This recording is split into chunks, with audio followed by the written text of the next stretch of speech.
On today's episode, yet another loss for the Chicago Blackhawks last night, falling 5-2 to the Calgary Flames at the United Center. And immediately following the game, prior to the Hawks heading out west for their upcoming 3-game road trip, top prospect Lukas Reichel was reassigned to the Rockford IceHogs of the AHL. And then forwards Kirby Dach and MacKenzie Entwistle also will not be traveling with the team out west due to shoulder injuries. All that and plenty more right here on Locked On Blackhawks.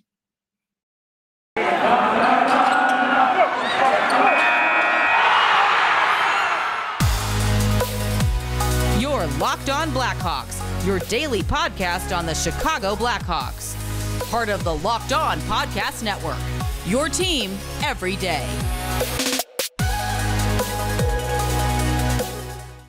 Welcome in to the Locked On Blackhawks podcast, your daily podcast on the Chicago Blackhawks. Today is Tuesday, April 19th. I'm your host, Jack Bushman. You can find me out on Twitter at JackBushman2, or you could also go and check out my Strictly Blackhawks account at Talkin' Hockey for all the latest Blackhawks news and updates. And if you're listening to the audio version of today's episode and you like what you're hearing, then please go and show me some support first by following the podcast. It'll only take a quick couple of seconds. Literally, a quick click of the button will help me out tremendously. Be sure to go and leave the show 5 stars if you like what you're hearing today as well. And if you're listening on Apple Podcasts or on Spotify, then feel free to leave me a review as well. I greatly appreciate hearing from all of my amazing listeners out there. And best of all, it's 100% for free wherever you may be listening to your podcast, whether that's through Apple Podcasts, Odyssey, Spotify, Google Podcasts, etc. It's all 100% for free. And if you go and follow the show right now, then you'll be able to get the latest episode as soon as it comes out each day. And if you're not already watching the video version of today's episode, then go and give your head a shake. Go be sure to check out Locked On Blackhawks on YouTube. If you haven't gotten the memo already, folks, each and every episode from here on out on the Locked On Podcast Network is going to have a video version attached to it as well. So if you haven't done so already, definitely be sure to go and subscribe to Locked On Blackhawks on YouTube. I would greatly appreciate all the support, folks. I just got up over 100 subscribers, and I'm really trying to keep boosting those numbers up. So please go and subscribe to the account and the channel if you haven't done so yet. Go and smash the like button for me, and be sure to turn on those push notifications as well so you can be notified when the episode gets uploaded to YouTube each and every day. All right, good morning, everyone. As always, thank you for tuning in to another episode of Locked On Blackhawks, your one-stop shop for all things Chicago Blackhawks, and for making the show your first listen here to start off your day. To open things up on the show here this morning, as I already said, yet another loss for the Chicago Blackhawks last night as they lost 5-2 to the Calgary Flames at the UC. It's now their 7th loss in 8 games here in the month of April, and they've also lost 10 of their last 11 overall. It's been heading in the wrong direction for quite a while now here for the Blackhawks, and they're just simply not a team right now that can compete with very many others in the NHL down the stretch of the season. I mean, based on some of the moves that they made, they traded away their number 1 goaltender and probably their team MVP and Marc-Andre Fleury, the reason why we have most of the wins that we do here this season. We also, of course, traded Brandon Hagel, a huge energy piece, to the Tampa Bay Lightning, someone who also was seeing a massive uptick in their offensive production this year as well. The Blackhawks really haven't gotten a lot of production from their depth players offensively throughout the course of the season. It's really been that top line of Alex DeBrincat, Dylan Strome, and Patrick Kane. So take away a guy like Brandon Hagel, take away the number 1 goaltender in Marc-Andre Fleury, and what do you got? One of the thinnest lineups in the entire NHL right now, especially considering that a lot of younger players are starting to get a larger opportunity here with the season being lost at this point. But in this game last night to Calgary, it was kind of a weird one because on one hand, the Blackhawks got absolutely dominated in terms of expected goals for last night. Quick shout out to my buddy, Big Will, who runs the Sweet Home Chicago Sports Twitter account, for continuing to post the expected goals for graphic from each and every game. He's been doing so recently. If you haven't followed that account yet, go and follow Sweet Home Chicago Sports on Twitter, because My buddy Big Will's giving you all the data and analytics behind each game of Chicago sports, whether that be the Cubs, the White Sox, the Bulls, the Blackhawks. He's providing you with all that data. So go and check out Sweet Home Chicago Sports if you haven't done so already. But last night in this game between the Hawks and the Calgary Flames, Calgary led 3.17 to 1.07 in terms of expected goals for. They basically tripled the Blackhawks.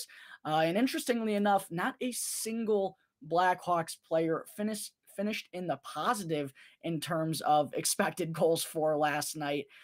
So really, and if you watch the game, especially in those first 40 minutes, the Blackhawks really had it taken to them by a really good team in the Calgary Flames, who's the top team in the Pacific Division right now. They've already locked up their playoff spot. They're even a bunch of people's teams to make it all the way to the Stanley Cup out of the West, which, I mean, overall in the entire NHL this year, I have absolutely no idea who's going to be taking home the Stanley Cup. It's seriously top to bottom, one of the deepest playoffs I think we're ever about to see. But Calgary has been a staple and has been near the top out on the West Coast for a majority of the season now. They're a really solid team, so it's not all that surprising to see the Blackhawks get dominated this badly in terms of expected goals for. But at the same time as well, the final score of 5-2, I don't think will accurately show how close the Blackhawks were in this one as well. Maybe they, didn't deserve to be. Kevin Lankinen, after allowing 3 goals in the first period, really settled in and wound up having a solid outing in net, which hopefully we'll see a couple more of as the season winds down here. Just consistency has not been his strength so far this season. But after a tough first period, can't really blame him for the goals, though. There were 2 redirects, and the other one from Johnny Gaudreau. The Blackhawks defense was absolutely abysmal and gave him way too much time and space in the offensive zone. But Lankinen settled in. He made a bunch of big stops there in the second period to keep the Hawks alive. Alec Regula winds up scoring the lone tally of the middle frame for his first NHL goal. Big shout out to Alec for netting his first NHL tuck. And also his mom was in attendance last night at the UC, making the trip down from Detroit, I believe. So pretty cool that she got to be there in attendance to witness Alec's first NHL goal. And I'm also someone who's been super high on Regula for these past couple of years. So I was pretty happy to be at the UC for his first NHL tally as well. But that put the Blackhawks down only by 1 heading into the second intermission.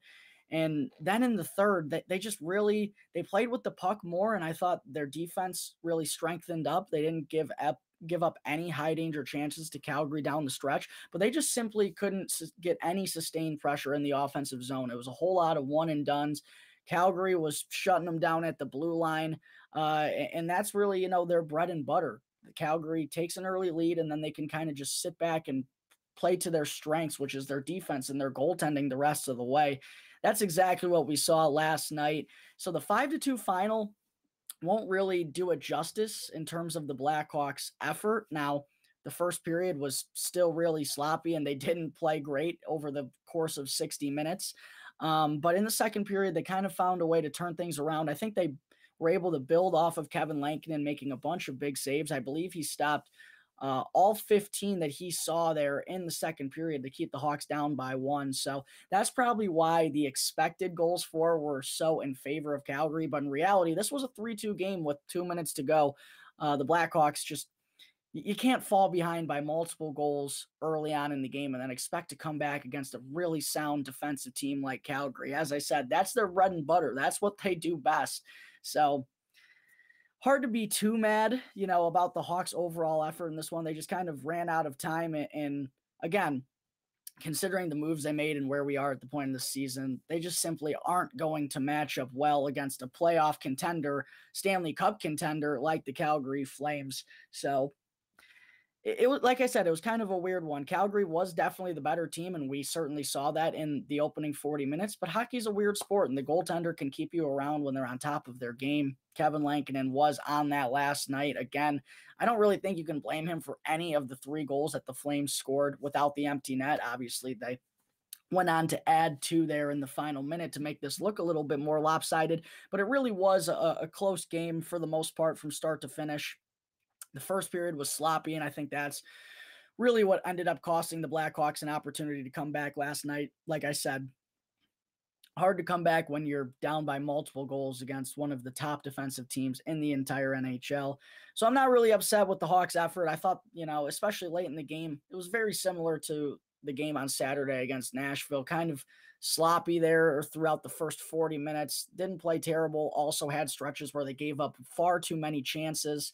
And then in the third, they certainly tried to claw their way back and at least made things interesting. It's kind of all you can ask for out of this team right now at this point in the year.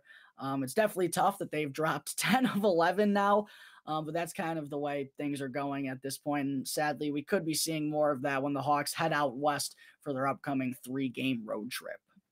All right, there are some thoughts on the Hawks' 5-2 loss to the Calgary Flames last night. Coming up in just a minute, I will get into Hawks' top prospect Lukas Reichel being reassigned to the Rockford IceHogs of the AHL following last night's contest. But first, I need to talk to you all about BetOnline. It's that time of the year again, folks, as baseball season is finally upon us, and BetOnline has way more odds and info from game scores, totals, player performance props, to where the next fired manager is going to land or who the first fired manager is going to be this season. Whatever it is, BetOnline remains the number one spot for all sports betting here in 2022. And it's not just baseball. From the NBA and NHL playoffs to boxing and UFC, right to your favorite Vegas casino games, do not wait to take advantage of all the amazing offers available for the 2022 season. BetOnline is both the fastest and the easiest way to bet on your favorite sports and your favorite Vegas casino games. BetOnline, where the game begins.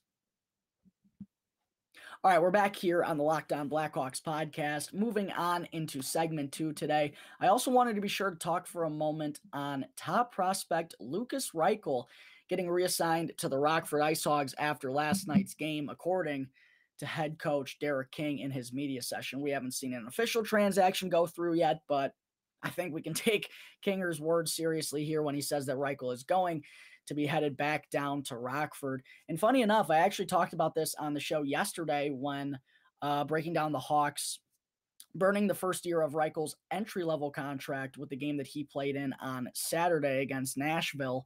I said on the show yesterday that, kind of looking at the schedule with the Hawks scheduled to take a trip out west for a 3-game road trip against Arizona, the Kings. That's a back-to-back tomorrow and Thursday, and then they'll wrap that up by taking on the San Jose Sharks on Saturday.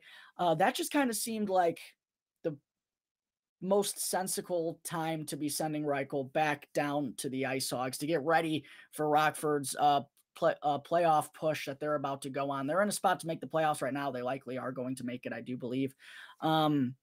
And it only makes sense to have Reichel reunited with that team for the most crucial stretch of the season. I mean, he was the MVP of the IceHogs before getting recalled. He's been the MVP of the team all season long, a point-per-game player, and just a massive part of their success overall. So, again, it really only makes sense for Reichel to be headed back down there before they're going to play the most meaningful hockey of the season. And that's kind of what you want him gearing up for, right? You want him to be in those moments. Obviously, you wish they could be coming at the NHL right now, but you'll take them where you can get them. And listen, the AHL playoffs are serious. Like, those guys are going to be trying to go out there and win each and every night. They have a goal that they're wanting to accomplish, and that's the Calder Cup. So that's, while it's not the NHL, those are the types of games you want your youngsters getting at a young age. You want them getting that experience, getting that playoff feeling, and the type of intensity that it's going to take and the effort that it's going to take in order to get the job done. Those are things you want your young players to experience. So I'm fully on board with Reichel heading back to Rockford at this point. As I said, it's the right point in the schedule. But all in all, I would probably guess, this is the end of Reichel up at the NHL this season. So, I mean, unless I haven't looked at Rockford's schedule next week, but the Blackhawks do have 2 more games at the UC before the season wraps up.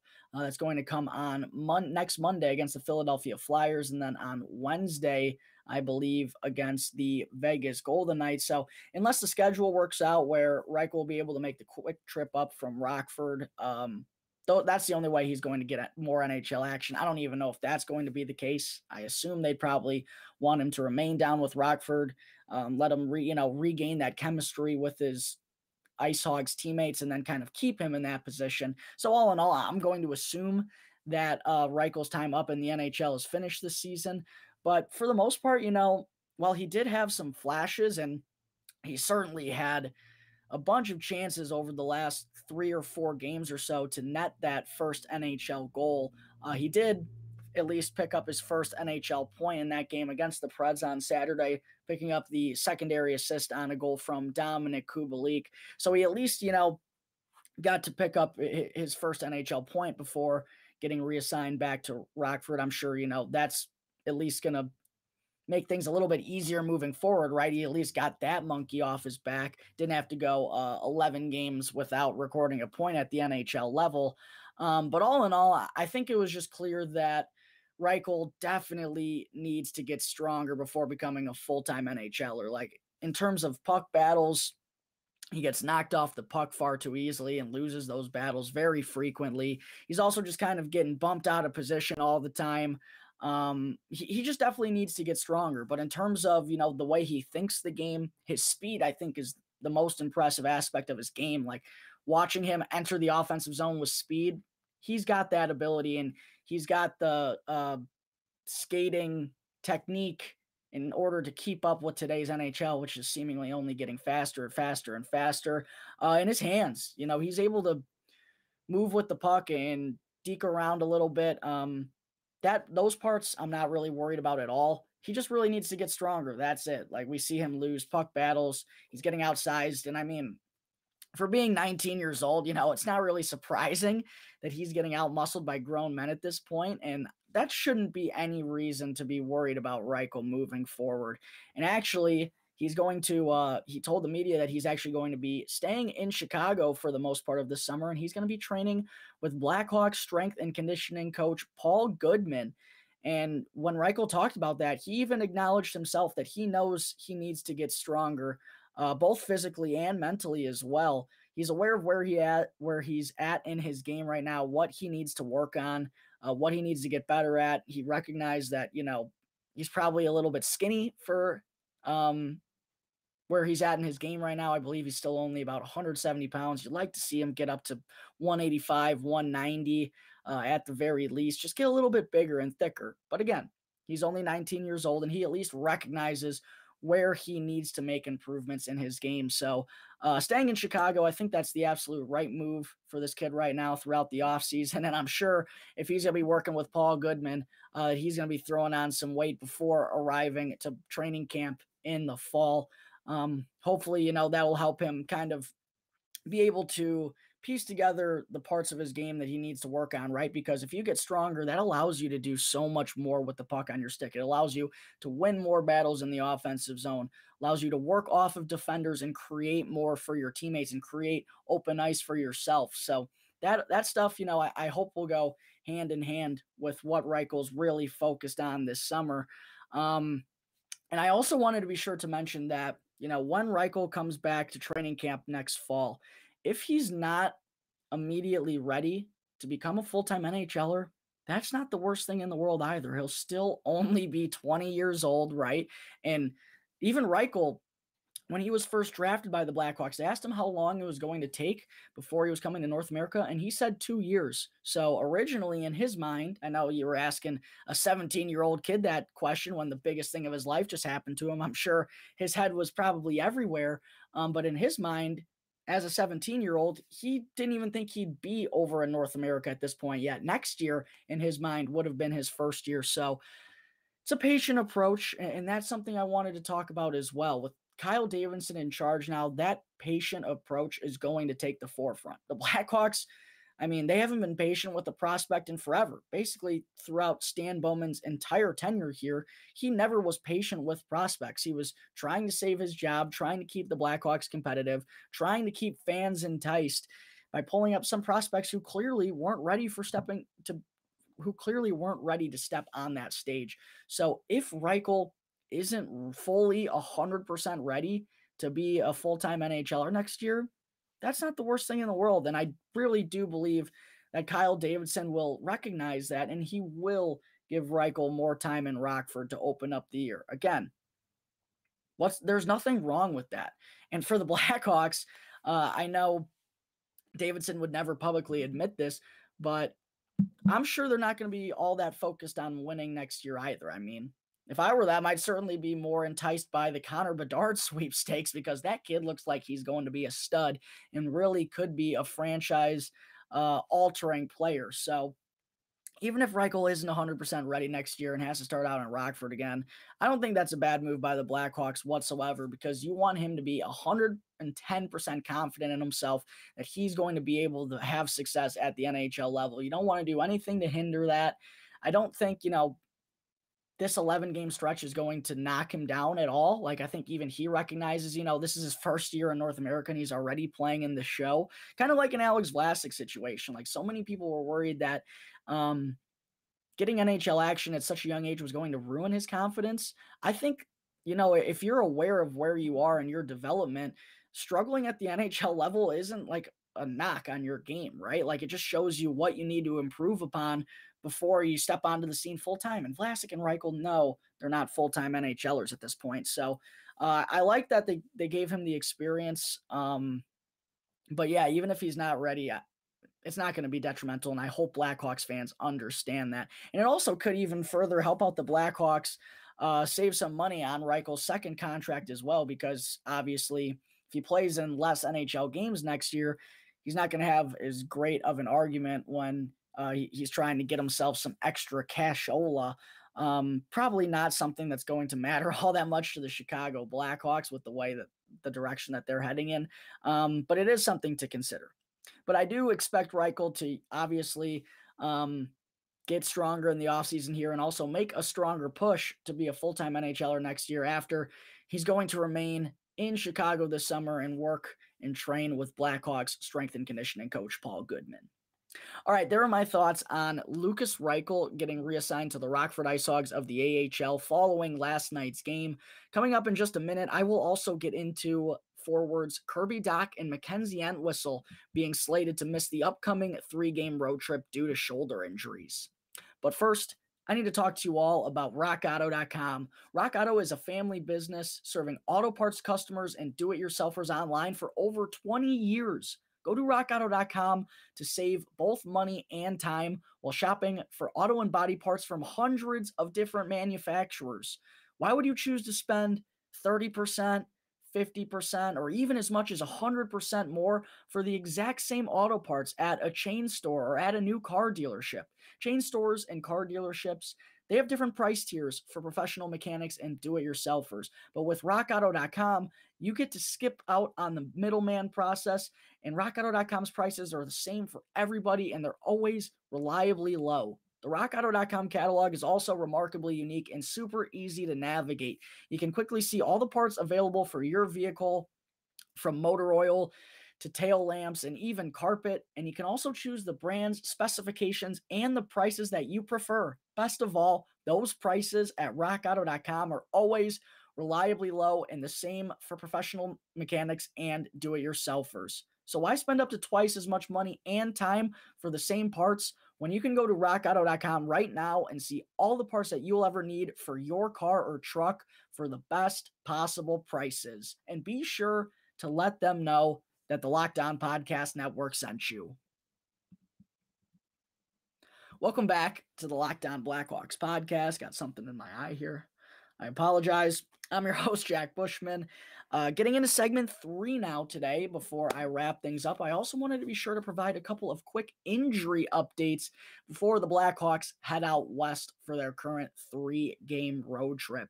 First, forward Kirby Dach, who suffered a shoulder sprain in the Hawks' 5-4 shootout victory over the San Jose Sharks last week. He's missed each of the last 2 games due to that injury, and he now also will not be traveling with the team as they head out west to take on the Coyotes, the Kings, and the San Jose Sharks.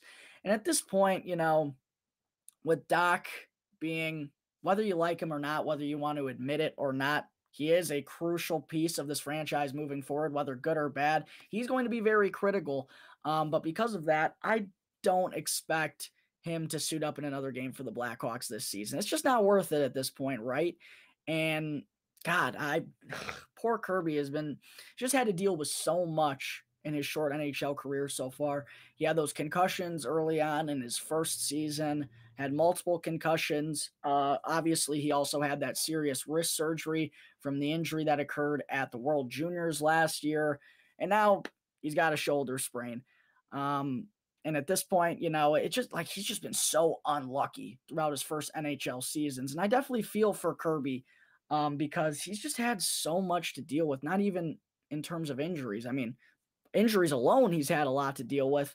But you could just tell how much of a struggle it's been for this kid up here.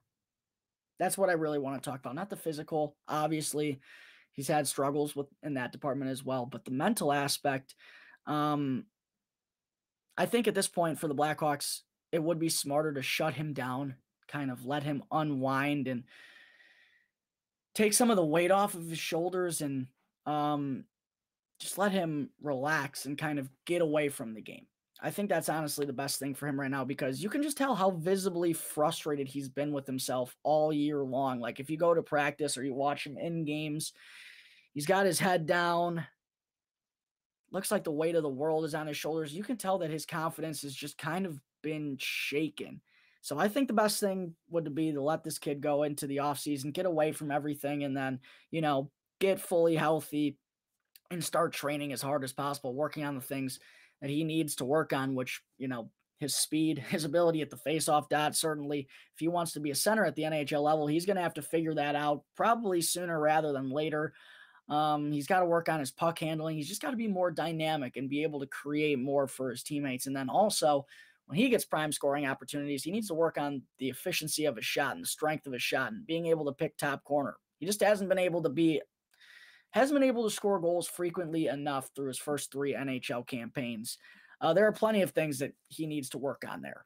He's got a long way to go. But also, like I said, I think he needs to be working on himself mentally at this point too. You can just tell how much of a toll everything has taken on him so far in his career in Chicago. All the expectations, going number 3 overall, seeing what guys like Trevor Zegras are doing, what Matt Boldy's doing with Minnesota. There's a lot of them that are, finding success, and Kirby just hasn't been able to do that yet. There's also, obviously been the tough chatter from the fans, which forced him to get off of social media back in December, I believe it was. Also, there's, the team being one of the worst in the entire NHL. And for a young kid who's probably been involved on a ton of good teams throughout his career and has probably been the best player at every level, I'm sure this is frustrating for Kirby. So it's been a tough couple of years for him. And I think, step one in making those adjustments, obviously I just listed off all the things physically that he needs to work on. But I think step one would be making sure that he's 100% in the right place of mind, and then kind of go and figure out the other stuff. You got to put in the work to get better in those aspects that I just listed off. But if he's not there mentally, it's probably not going to matter. So he just needs to be in a good place mentally in order to get to the level where I'm sure he wants to be at, where Blackhawks fans want him to be at, and I'm sure where the organization wants him to be at as well. Like I said, I've just seen Kirby far too often with his head down and his confidence being low and whatnot. So Dach needs to come back in a better mental state next season, and I truly believe in order for him to take that next step and become a more effective player up here, has got to be in the right place. So I wouldn't mind shutting him down for the remainder of season and kind of letting him go and unwind and get some of the stress and weight off of his shoulders. As for MacKenzie Entwistle, he suffered a shoulder injury in last night's game as well against Calgary. He exited in the first period and was not able to return to that contest. And after the game, Head coach Derek King, when talking about Entwistle, said he's got a super stiff shoulder, and also added that he probably will not be joining the team for their upcoming road trip either. I still haven't been able to see a replay of the hit that Entwistle took. It happened right in front of me, but I haven't been able to get a second glance at it yet. But from the first look, it certainly did not look great for Entwistle going shoulder first into the boards. We don't have more of an update on him at this time, but just really a bummer that, if I had to guess, his season's probably over as well if he's not going to be traveling out west. Because that fourth line of he, Boris Kachuk, and Reese Johnson, I thought had been performing quietly pretty darn good over the past, handful of games together. So hopefully Macker will be able to feel better here soon. But like I said, with only 6 games left on the schedule and only 2 of those coming in Chicago, it might just be smarter to shut him down for the remainder of the regular season as well. All right, folks, I think that is going to wrap up Tuesday, April 19th episode of Locked On Blackhawks. Thank you again for tuning into the show, and be sure to go and follow the podcast and subscribe to YouTube, and you'll be able to get the latest episode as soon as it comes out each day. And after the show, be sure to go and check out the Locked On Fantasy Hockey Podcast, as hosts Steele Roden and Flip Livingstone help you become the expert of your fantasy league. It's free and available on all platforms, so be sure to check out Locked On Fantasy Hockey right now, wherever you get your podcasts. Once again, thank you for tuning into today's episode. I'm your host, Jack Bushman. You can find me out on Twitter at JackBushman2, or you can also go and check out my Strictly Blackhawks account at Talkin' Hockey for all the latest Blackhawks news and updates. And for any questions from any of you listeners out there regarding anything related to the Blackhawks or to the show, feel free to email lockdownblackhawks@gmail.com. You can also hit me up on any of my Twitter accounts, or you can call 708-653-0572 to leave a voicemail. So until tomorrow's episode, thanks again for tuning into another episode of Locked On Blackhawks, part of the Locked On Podcast Network, your team every day.